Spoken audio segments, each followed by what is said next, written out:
آج ہماری 723ویں محفل ہے اور کی طوالت کا اندازہ لگانے کے لیے آپ سے کہوں گا کہ ایک سال میں 45 محافل ہوتی ہیں. اب آپ خود اندازہ لگا لیجئے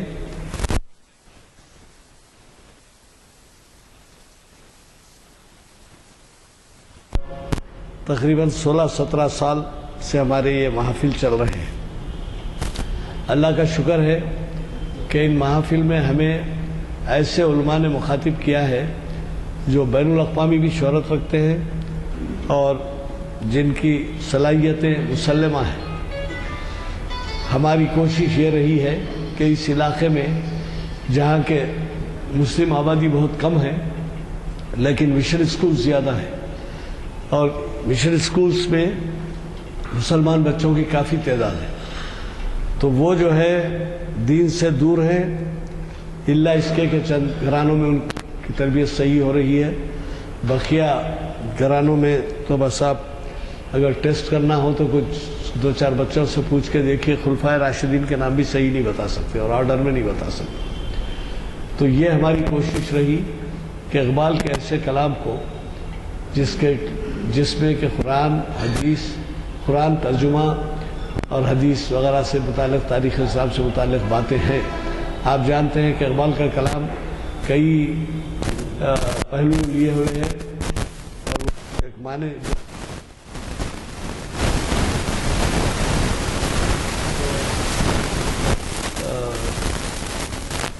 خود ایک جگہ فرماتے ہیں گوئٹے یا ڈاکٹر صاحب بولیں گے کانٹے یا گوئٹے کون مشہور کے بارے میں کہتے ہیں وہ ذرا دہرانیت پہ تھا، دہریہ تھا، تو اس کے فلسفے سے دنیا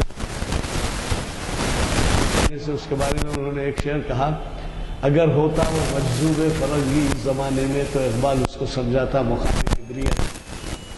تو آپ اندازہ لگائیے کہ ان کی کیا گہرائی ان کا مطالعہ تھا. اور نیٹشے تھا، نیٹشے. تو اللہ کا فضل ہے کہ ہم یہ پہلوؤں پہ یہاں پر روشنی ڈالنے میں کامیاب ہوئے اور آج ہماری یہ 723ویں محفل. تو آپ کو اس سے بھی اندازہ ہوا ہوگا کہ اگر آپ کچھ اور مزید ہم سے تعاون کرنا چاہیں تو نوجوان طبقے کو ذرا ساتھ لیتے آئیے اور ان میں اشتیاق پیدا کیجیے. ادھر آئیے ہمارے نانک سنگھ صاحب، ایسے آئیے، کرسی ڈالو جی. تو ایسا جو ہے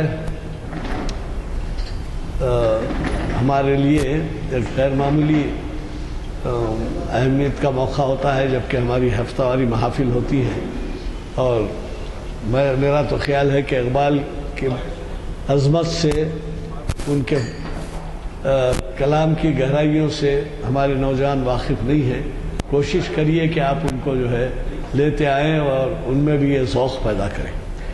دوسری بات یہ ہے کہ ہمارے ہاتھ میں بلیٹن ہے، آپ کو مل چکا ہوگا اس سب کو بلیٹن. یہ تازہ بلیٹن 499 ہے اور اس میں جو پروگرام دیا گیا ہے وہ جو ہے 21 اگست کا. تو یہ ہے اس کے یہ بلیٹن آپ کو میری آہ سحر دے، جوانوں کو میری آہ سحر دے. اب ایسے تو کئی اشعار ہیں مگر مخرج صاحب آ چکے ہیں، میں زیادہ نہیں عرض کروں گا اور میں رؤوف صاحب سے گزارش کروں گا کہ وہ پروگرام کے بارے میں اور شام گرے محفل کون مقام سحر و شام پھرے،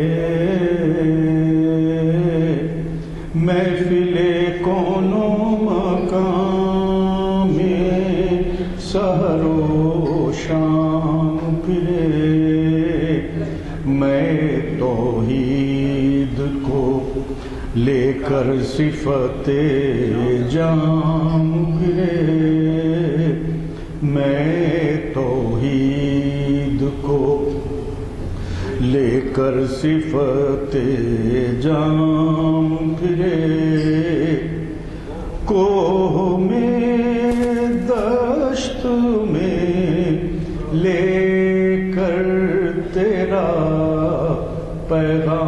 پھرے کوہ میں دشت میں لے کر تیرا پیغام پھرے اور معلوم ہے وہ دست ہیں دریا بھی نہ چھوڑے ہم نے بحرے ظلمات میں دوڑا دیے گھوڑے ہم نے بحرے ظلمات میں صفحے دہر سے باطل کو مٹایا ہم نے نوع انسان کو غلامی سے چھڑایا ہم نے تیرے کعبے کو جبینوں سے بسایا ہم نے تیرے کعبے کو جبینوں سے بسایا ہم نے تیرے قرآن کو سینوں سے لگایا ہم نے پھر بھی ہم سے یہ گلہ ہے کہ وفادار نہیں پھر بھی ہم سے یہ گلہ ہے کہ وفادار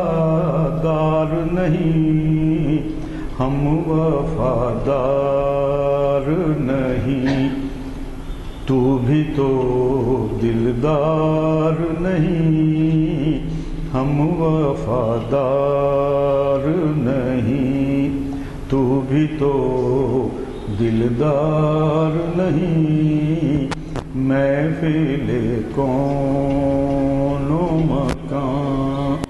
آج کا جو عنوان ہے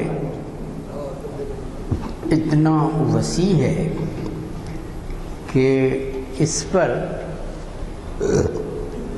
کئی مہینے لیکچرز ہو سکتے ہیں۔ اس کی وجہ یہ ہے کہ اقبال کی شعری کائنات ایک سمندر کی طرح ہے۔ فیض احمد فیض نے کہا تھا کہ اقبال کوئی لہر یا ندی نہیں، ایک سمندر ہے۔ اس بات کی شہادت خود یہ محفل اقبال شناسی ہے کہ 723 لیکچرز ایک شخصیت کے مختلف پہلوؤں پر ہوئے، جہاں تکرار کا عمل بھی کم ہے۔ بنیادی بات یہ ہے کہ اقبال نے شعر اور نثر دونوں کے ذریعے اپنا پیام دیا، لیکن نثر کا اتنا اثر نہیں ہوتا۔ آپ خود اپنے ذہنوں کو ٹٹول لیجئے کہ کتنے لوگوں نے اقبال کی Reconstruction of Religious Thought in Islam پڑھی ہے یا اس کا ترجمہ پڑھا ہے، لیکن برصغیر نہیں باہر بھی اقبال کے اشعار ذہنوں کا حافظہ ہیں، ذہنوں میں حفظ ہیں۔ دراصل شاعری ایک غیر معمولی طاقت رکھتی ہے۔ شاعری ہی نہیں، فن کے مختلف روپ جو ہے غیر معمولی طاقت رکھتے ہیں۔ آج کی مادیت کی دنیا میں دم چل رہا ہے، لیکن انسانی جذبوں کو، لطیف جذبوں کو چھونے میں موسیقی، شاعری اور بہت دوسرے فن بہت اہم رول ادا کرتے ہیں۔ میں آپ کو اس سے پہلے کہ دوسرے پہلو پہ آؤں، میں ایک مثال دینا چاہوں گا۔ سکندر کی فوج فتح یاب ہے، خوشیاں منائی جا رہی ہیں، لیکن پتہ نہیں موسیقار کو کیا آیا یا اس کا دل بھرایا، اس وقت اس نے ایک غم کی دھن بجائی اور سب غمگین ہو گئے۔ وہ فتح یاب مسرت کے وہ لمحے غم میں ڈوب گئے۔ تو ہم بی اے کے کلاسز میں کئی سال پڑھانے کا موقع ملا تھا، دی پاور آف میوزک، ایسے بھی کہا جاتا ہے کہ موسیقی غذا ہے روح کی۔ اسی طرح شاعری آپ دیکھیے کہ اب پارلیمنٹ کے شور شرابے، ہنگامے، مچھلی بازار میں کبھی کبھی شعر جب اقبال کے زیادہ تر سنائے جاتے ہیں تو ایک طرح کی خاموشی ہوتی ہے کہ نغمہ دراصل انسانی فطرت کا حصہ ہے، چاہے وہ جنگل کی تہذیب میں رہا ہو یا تمدن کے قیام کے بعد بھی۔ اس کے علاوہ شعر کی جو طاقت ہے اس کے موضوعات ہوتے ہیں، اس کا یہ ساخت یا اسٹرکچر میں ہوتی ہیں، اس کے ردم اور رائمز میں جو ہے آپ دیکھتے ہیں خافیہ اور ردیف، اور تو یہ اس کے اندر انر میوزک بھی ہوتی ہے جو آپ کو شعر یاد کرنے میں مدد دیتی ہے۔ حضرت عمر رضی اللہ تعالیٰ عنہ جو انسانی تاریخ کی چند بڑی شخصیتوں میں ہیں، جس کا مائیکل ہارٹ نے ذکر کیا ہے، دنیا کی 100 عظیم شخصیتوں کے ذکر میں حضرت عمر رضی اللہ تعالیٰ کا بھی ذکر ہے۔ فوج کو وہ کہتے تھے کہ آپ اشعار یاد کرو۔ عربی روایات بھی ہیں ان کے ہاں اور ایران کے ہاں بھی، شعروں کو یاد کرنا ایک وہ تھا ان کے اجتماعی شعور کا حصہ تھا۔ تو اس لیے اس لیکچر میں اقبال کی فکر کے ان پہلوؤں کی طرف نہیں جا رہا ہوں جو انہوں نے اپنے نثری مضامین میں لکھے ہیں اور نسبتاً کم ہیں، لیکن انگریزی کی کتاب ریکنسٹرکٹ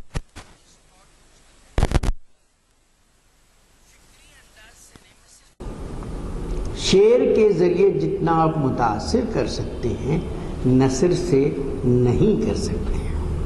اس کی وجوہات بھی میں نے تھوڑی سی دی۔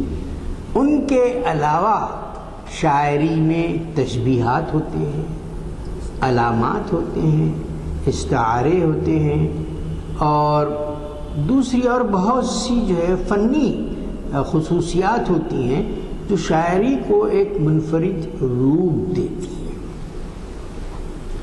اور شعر اگر دیکھا جائے تو سنسکرت گیتا ان پرانے اس میں بھی آپ دیکھ لیجئے ایک قسم کا ایک ردم ہے۔ اور سب سے بڑی بات یہ ہے کہ قرآن شریف کو آپ غور سے پڑھیے، اس کے اندر رائمز اور ردم کا ایک بڑا پیٹرن ہے۔ الحمدللہ رب العالمین الرحمن الرحیم مالک یوم الدین ایاک نعبد و ایاک نستعین اہدنا الصراط المستقیم۔ نون اور می کا پورا پیٹرن آپ کو اس میں ملا۔ اسے بہت سی جگہ آپ دیکھیں، ایک پورا شعری آہنگ ہے قرآن کے اندر۔ اقبال کی شاعری، حضرت امیر خسرو کا دور تو پرانا دور ہے، میر سے اقبال تک جو سفر ہے اس میں ہماری شاعری کے بہت بڑے بڑے لوگ پیدا ہوئے۔ 18ویں صدی میں، 19ویں صدی میں، 20ویں صدی میں، اب 21ویں صدی میں بھی کوئی اتنی جو ہے بھرپور آوازیں سامنے ابھی تک نہیں آ سکی۔ میر ہیں جن کے سوز و گداز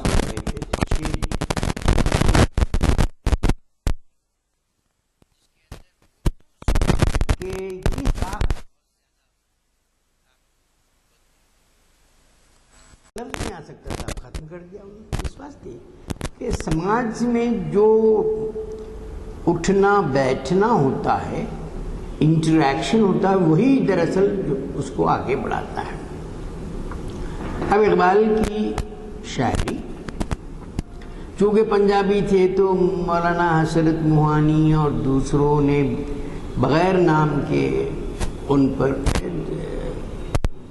تنقید کی زبان پر، اور سخت جواب بھی دیا اقبال نے، اس لیے کہ خدامت پسندی بہت زیادہ تھی ہمارے ہاں۔ ان کی خدامت پسندی کی کچھ بنیادی وجوہات بھی ہیں، میں جسٹیفائی کبھی نہیں کروں گا خدامت پسندی کو، لیکن بنیادی وجوہات کی طرف آپ کو اشارہ کرنا چاہتا ہوں کہ مغلیہ سلطنت کا زوال ظاہر ہے کہ بہت بڑا شوق تھا۔ ایسے وقت میں ایسی ملت جس کے ہاتھوں سے اقتدار چلا گیا اور جو ظلم و ستم کا شکار ہوئی، ظاہر ہے کہ اپنی قدروں کے تحفظ پر زیادہ زور دے گی بجائے اس کے کہ نئے چیلنجز کا سامنا کرنے کے لیے۔ لیکن اقبال مشرق میں بھی تھے، مغرب میں بھی انہوں نے کافی عرصہ گزارا، تو ان کے لیے کوئی جو ہے وہ نہیں تھا۔ اسی طرح سر سید کے ہاں بھی ایک ایسا ویژن ملتا ہے جو نئے چیلنجز کو قبول کرنے کی صلاحیت ہے، ثبات، پرماننسی، ایک تغیر کو زمانہ بدلتا ہے، زمانہ منجمد ہو نہیں سکتا۔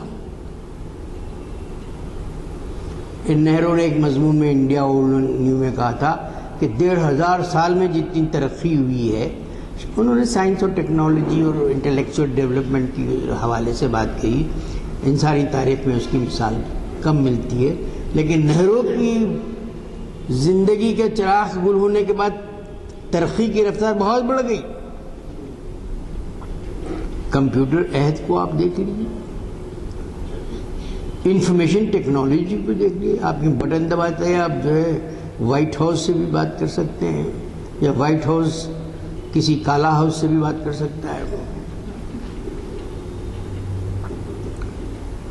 تو یہ جو ہے ٹیکنالوجی، لیکن سائنس اور ٹیکنالوجی کی اس ترقی نے انسانی جذبوں پر بڑا جبر بھی کیا۔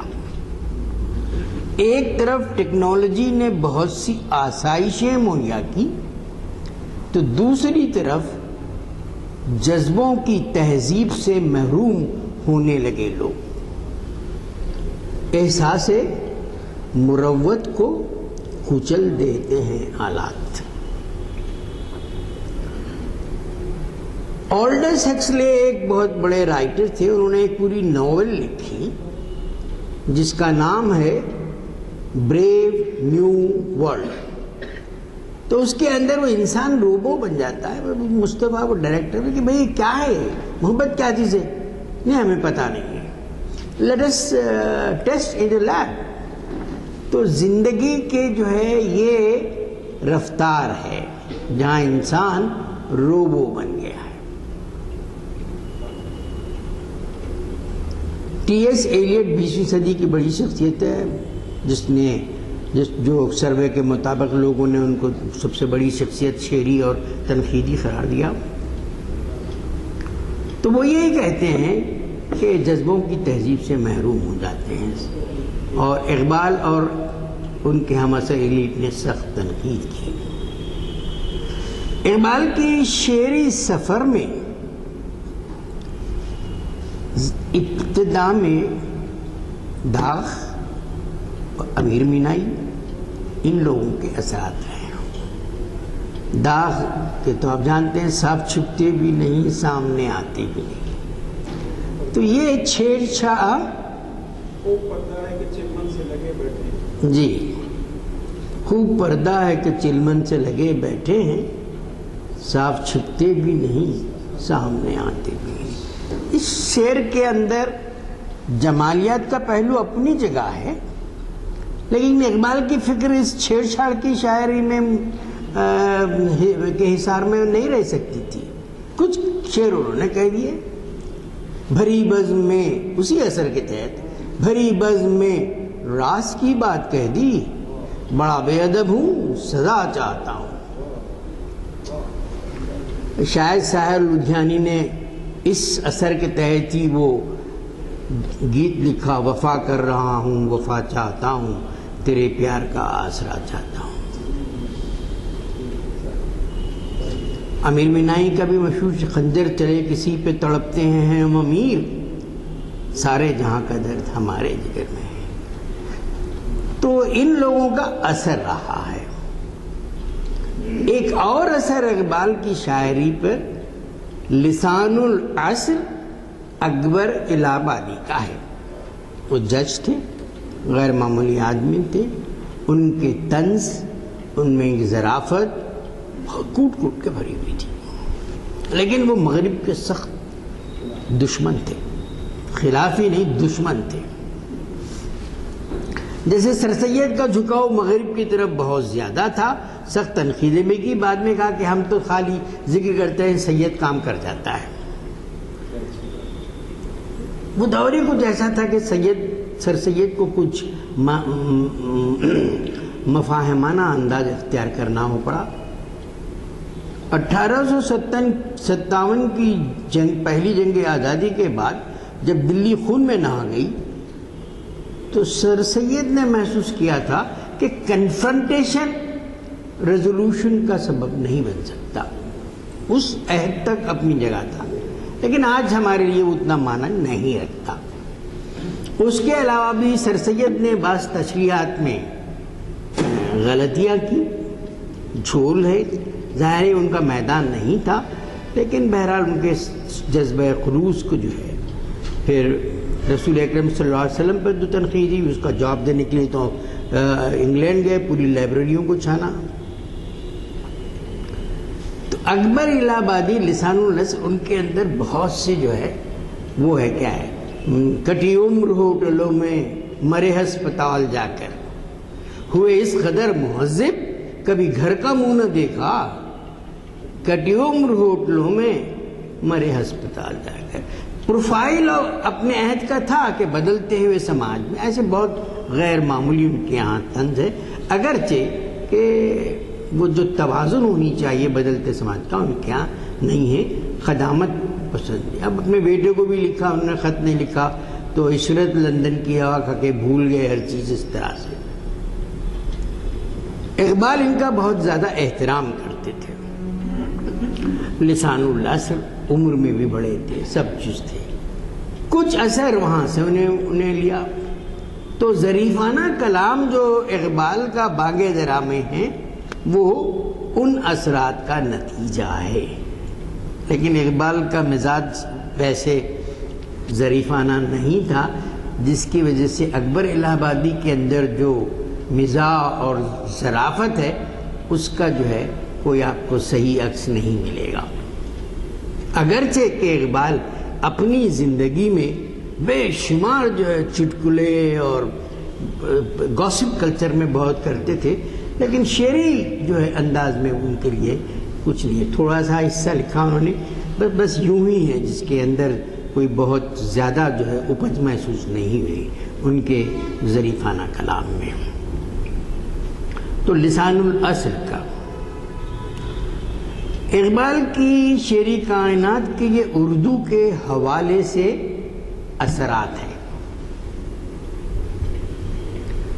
انہوں نے اسٹے ریفلیکشنز میں کہا، جو ان کی ایک ڈائری ہے جو 1912 میں لکھی گئی، چند صفحات ادھر ادھر لکھی، چند لائنز ادھر، جس کو چھاپا گیا بعد میں جاوید اقبال نے اردو اقبال اکیڈمی لاہور سے بہت اچھے انداز میں چھاپا،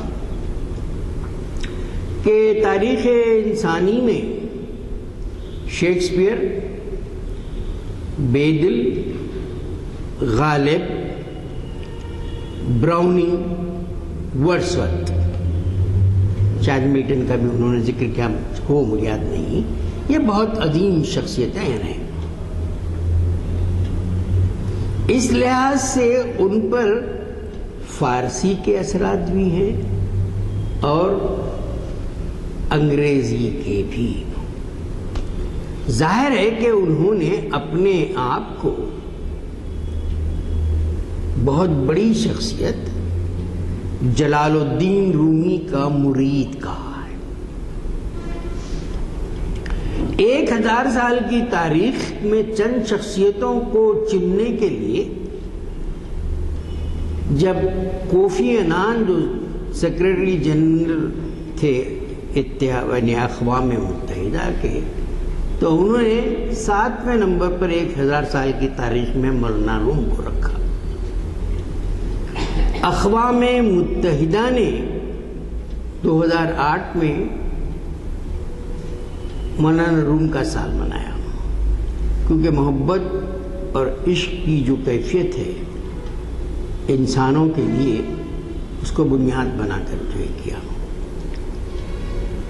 جلال الدین رومی جاوید نامے میں اقبال کے رہنما بنتے ہیں آسمانوں کی تخیلاتی فضا میں۔ دراصل وہ انگریزی میں ورجل کو بھی جو ہے اس طرح کا ایک مقام تھا جو سفر کے لیے جو ہے رہنمائی کرتا ہے۔ فارسی کے اور کئی اثرات اقبال کی شاعری پر ملتے ہیں، لیکن اقبال کا جو بنیادی مقصد تھا وہ سماج کی تشکیل جدید، مسلمانوں کو حیات نو کا سبق۔ اس لیے انہوں نے ادب کو خالص مقصدیت سے جوڑ دیا۔ ادب کے اندر صرف مقصدیت ہی نہیں، جمالیات بھی ہوتا ہے، کبھی عنصر ہوتا ہے۔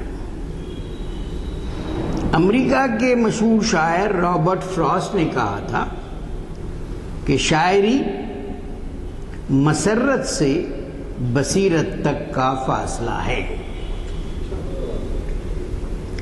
اور یہ نظم انہوں نے کینیڈی کے افتتاحی صدر کے موقع پہ پڑھی تھی، اور نہرو کی زندگی کے چراغ گل ہوتے وقت جب ان کے ٹیبل کو دیکھا گیا تو اس کے نیچے یہی نظم تھی کہ miles to go before we sleep, miles to go before we sleep, یہ رابرٹ فراسٹ کی نظم ہے۔ تو اقبال پر نے حافظ پہ شدید تنقید کی، اور ظاہر ہے کہ حافظ کے چاہنے والوں کی بڑی تعداد تھی، اور نظام الدین درگاہ کے اور دوسری جگہ کے لوگوں نے جو اقبال پہ تنقید کرنا شروع کر دیا، تو بعد میں انہوں نے حذف کر دیا اس پر تنقید کو، گوسفندی کہہ دیا انہوں نے حافظ کو، جذبے میں بہت ہی جو ہے بہرحال اصلاح پسند ریفارمر کے جذبے نے ان کو کہیں سے کہیں جو ہے۔ بعد میں اقبال نے کہا کہ میں نے ادبی نظم العین کے طریقے سے حافظ پہ تنقید کی، جو غلط ہے۔ ادبی نظم العین خالی جو ہے ایک ٹھیٹ مقصدی تھی کہ نہیں ہوتا، اس کے اندر بہت سے پہلو ہوتے ہیں۔ پھر انہوں نے لکھا کہ حافظ کی روح تو مجھ میں حلول کر گئی ہے۔ خیر حلول معنی میں نہیں جو علوی وغیرہ کرتے ہیں، کہنے کا مطلب یہ کہ میں حافظ سے بہت زیادہ متاثر ہوں۔ ڈاکٹر یوسف حسین خان جو ہمارے حیدرآباد کے تھے، پرو وائس چانسلر تھے علی گڑھ کے، انہوں نے ایک کتاب بھی لکھی، اقبال اور حافظ کے ذہنی فاصلے۔ تو اس کے علاوہ بہت سے فارسی لوگوں کی جو تخلیقات کا جو ہے آپ دیکھیں گے تضمین ہے۔ تضمین کا مطلب ہوتا ہے کہ کسی شاعر کا ایک مصرع لے کر اس کی آپ جوڑ دیں۔ تضمینات کا بھی سلسلہ اقبال کو فارسی شاعری سے ملتا ہے۔ اس کے علاوہ وہ گوئٹے سے بھی متاثر تھے، جرمنی سے۔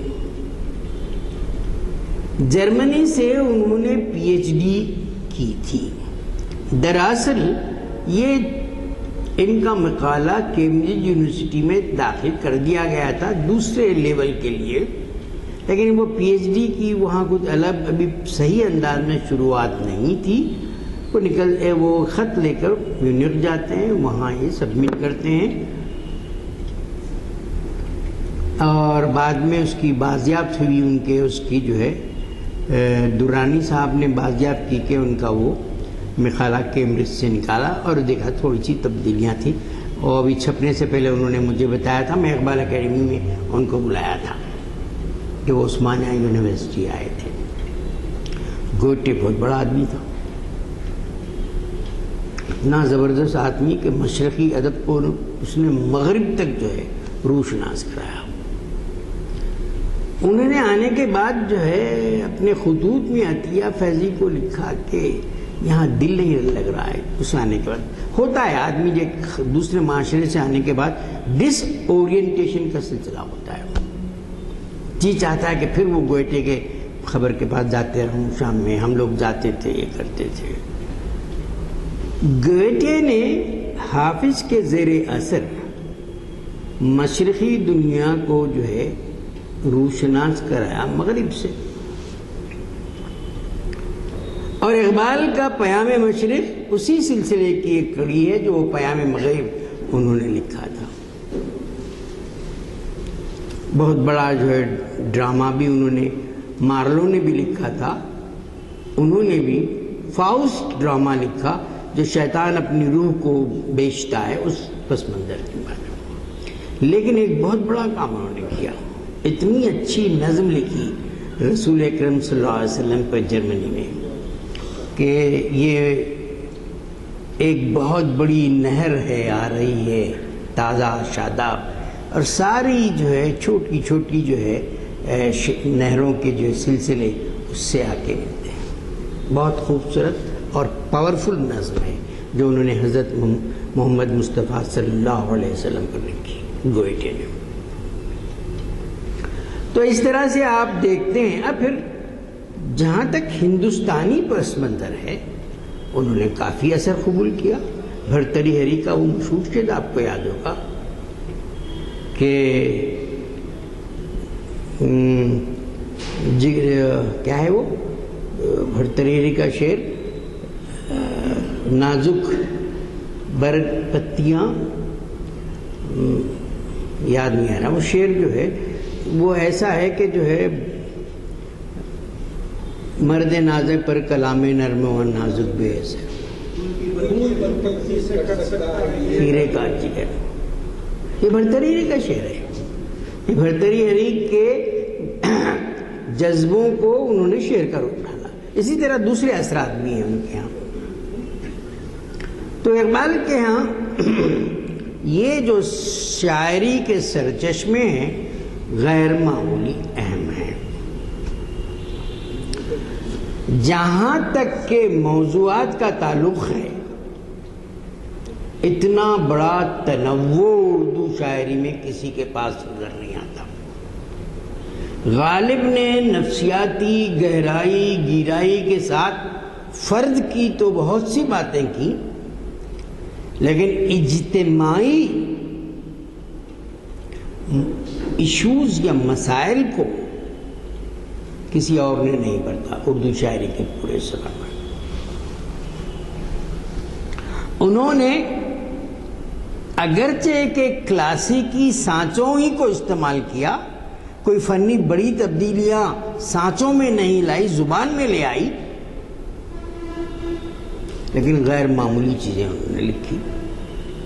سلسلہ روز و شب، نقش گرے حادثات، شاہکار نظم ہے مسجد خرطبہ میں، جہاں ان کو کئی صدیوں کے بعد سجدہ کرنے کا جو ہے سنہری موقع ملا۔ اسی طرح اور بہت سی ان کی نظمیں ہیں۔ ان نظموں کے اندر جو موضوعات ہیں، اس طرح کا تنوع اردو شاعری میں آپ کو نہیں ملے گا۔ نذیر اکبر آبادی نے کچھ لکھا، عوامی چیزیں، کہیں کچھ کسی لکھے، اس لیے کہ نظم کا جو ارتقاء ہے عصر جدید کی ترقی کا نتیجہ ہے جو انگریزی ادب کے ذریعے ہمارے پاس آیا،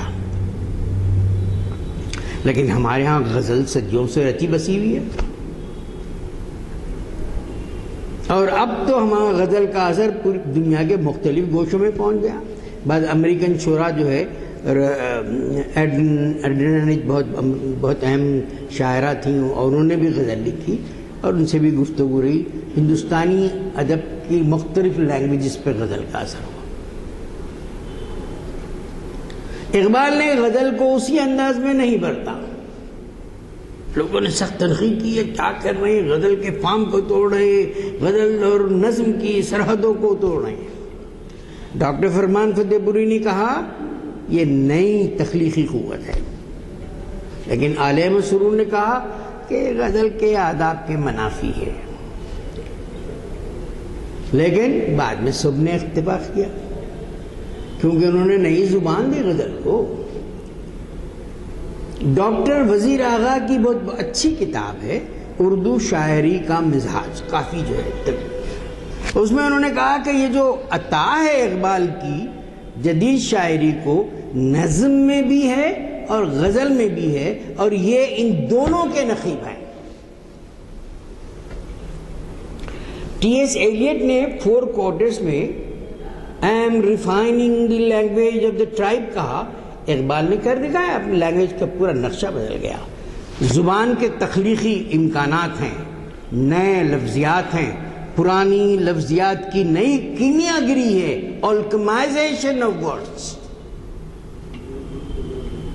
اور اس میں ایک مفکر خالی کھوکھلے انداز میں نہیں کر رہا، جذبوں اور درد مندی سے گوندا ہوا فکر کا ایک پورا دھارا ہے. بعض لوگ جو ہے تک دن دن کر لیتے ہیں شاعری میں، ان کو جو ہے وہ شعر کے اندر وہ تاثیر نہیں آ سکتی جب کہ درد مندی کے انداز میں نہ آئے. تو اقبال نے غزل کی صدیوں کا بھی روپ بدل دیا. رشید احمد صدیقی بہت طنز و مزاح کے بڑے آدمی، علی گڑھ سے ان کا تعلق تھا. تو انہوں نے کہا کہ غزل اردو تہذیب کی آبرو ہے. پھر اقبال کے تعلق سے کہا کہ جو شعر غزل میں آئے جاتے تھے انہوں نے تنہائی اور رزمیہ کو بزمیہ اور رزمیہ بنا دیا، اور یہ کام کسی نے نہیں کیا تھا. اور غزل بولے تو محبوب کی زلفیں، غزل کے پس منظر میں کیا ہے، محبوب یا ہرن یا اس طرح کی چیزیں ابتدا میں آئیں، بعد میں جو ہے بدلتے گئے وقت کے ساتھ ساتھ. اقبال کے اس تخلیقی لہجے کی وجہ سے آج کی شاعری نے بھی نئے امکانات کو تلاش کرنا شروع کیا، ورنہ کسی کی ضرورت نہیں ہو سکتی تھی. اقبال کے ایک خاص موضوع ہے جو دوسرے شاعروں کے یہاں نہیں ہے، اور وہ ہے نوجوانوں سے جو ہے خطاب. لوگ اقبال نے لکھا تھا کہ آہ بیچاروں کے اعصاب پہ عورت ہے سوار، ہند کے شاعروں، سورت گرو، افسانہ نویس، آہ بیچاروں کے اعصاب پہ عورت ہے سوار. قرۃ العین حیدر، جن کو ایک انعام یافتہ نوبل انعام یافتہ نے کہا تھا کہ یہ تو نوبل انعام کی مستحق تھی، انہوں نے کہا بھائی یہ پورے ادب میں عورت کی اناٹمی پہ ہی بحث زیادہ ہے، وہ بھی انسانی جذبوں کا ہے، میں یہ نہیں کہتا ہوں، لیکن توازن. تو اقبال نے اس توازن بگڑتے ہوئے توازن کو کیا کہا، ہند کے شاعروں، سورت گرو، افسانہ نویس، آہ بیچاروں کے اعصاب پر عورت ہے سوار. اسی طرح حالی نے بھی محسوس کیا تھا غزل میں انتشار. پھر انہوں نے مقدمہ شعر و شاعری میں بہت سی اصلاحات کو سامنے رکھا، اور غزل کی اصلاح کرنے کے لیے انہوں نے بہت سے نکات پیش کیے.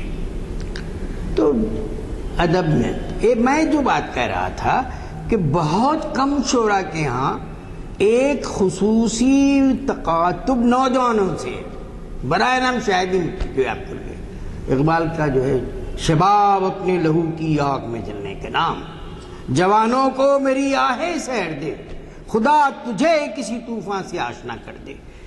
اور پورے شعری قوت کے ساتھ ہے، ایسا نہیں کہ کوئی خالی جو ایڈریس ہو رہا ہے اس کے اندر. ایک خاص موضوع ہے جو بہت کم شعراء کے ہاتھ مل سکتا ہے، برائے نام شاید آپ کے چلے گا. اقبال نے اس پوری اس کی وجہ یہ تھی کہ نوجوان انقلاب لانے میں بہت اہم ہوتے ہیں. انسانی تاریخ عصر حاضر میں یہی بتاتی ہے.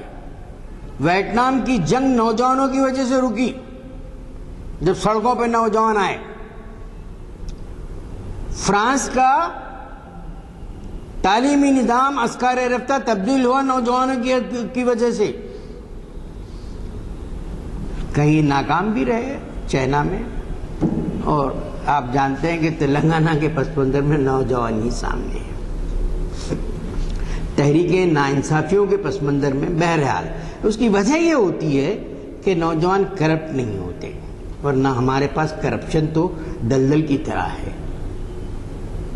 کوئی 1,00,000 کروڑ روپیوں کا ابھی جو اخباروں میں آئے، میں نام لیے بغیر بتاتا ہوں، کوئی کئی ہزار کروڑوں کا، بس ایک جو ہے ڈاکواں ہیں. لٹیرے بھی لفظ آسان نہیں، اچھا نہیں ہے ان کے لیے، ڈاکو جو ہے. تو سیاست میں کرپشن کا یہ ہے.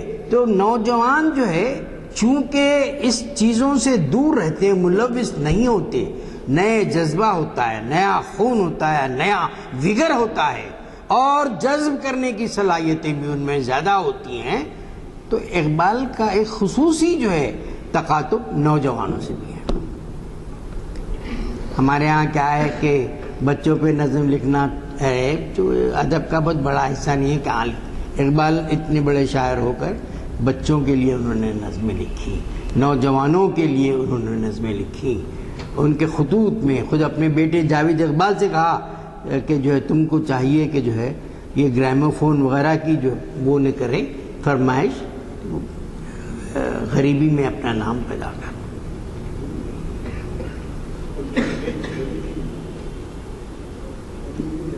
جی، خودی نہ بیچ غریبی میں نام پیدا کر. تو یہ خاص پہلو اقبال کی جو ہے.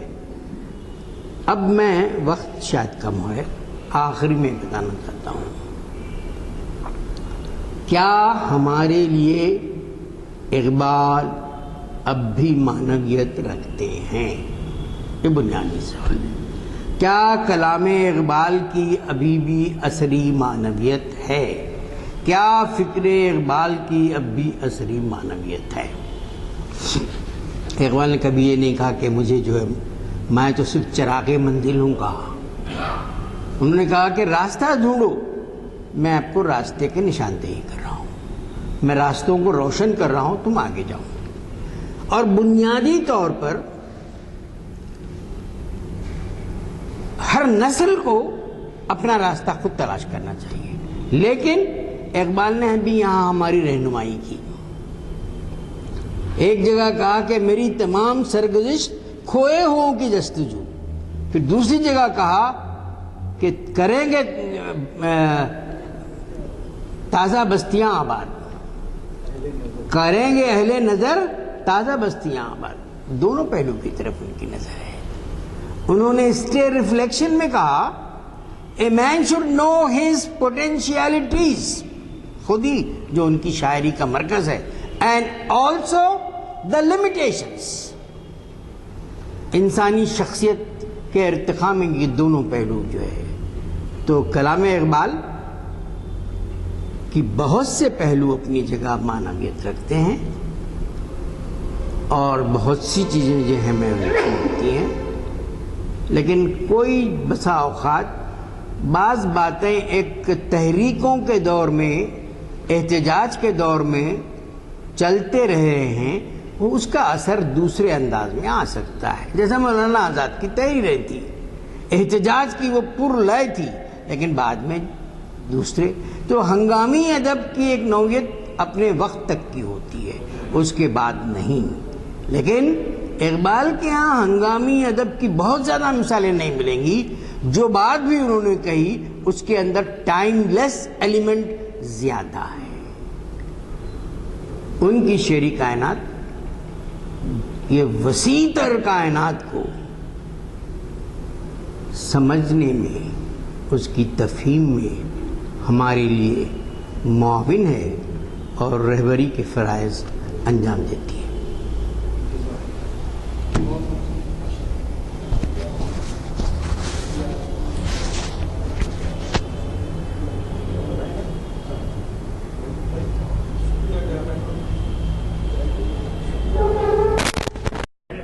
رب العالمین۔ اللہم صلی علی سیدنا محمد بارک وسلم۔